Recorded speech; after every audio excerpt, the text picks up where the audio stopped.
Începe să se brânzească. Lăsăm la foc mai mic. Am pus acolo foc mai mic. Și așteptăm să se separe acum brânza de zer.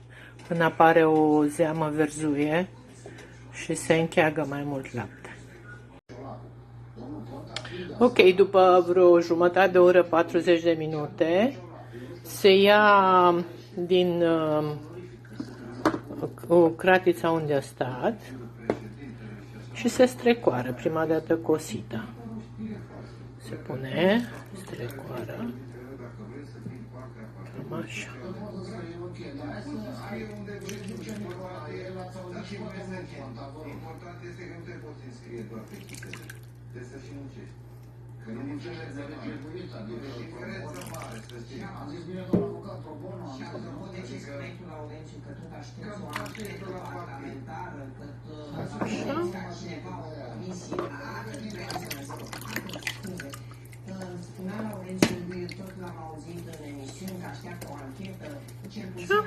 Și se pune aici unde punem un șervet curat ca să se strecoare bine tot. O să vă arăt după aceea restul.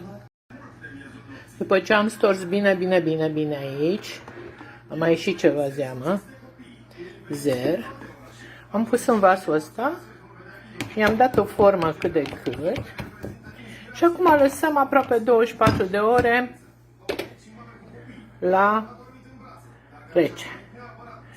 Deci o să iasă o bucățică destul de bună. Am pus sare exact cât îmi trebuie mie, nu mai mult. Și o să am telemea. Vedem mâine!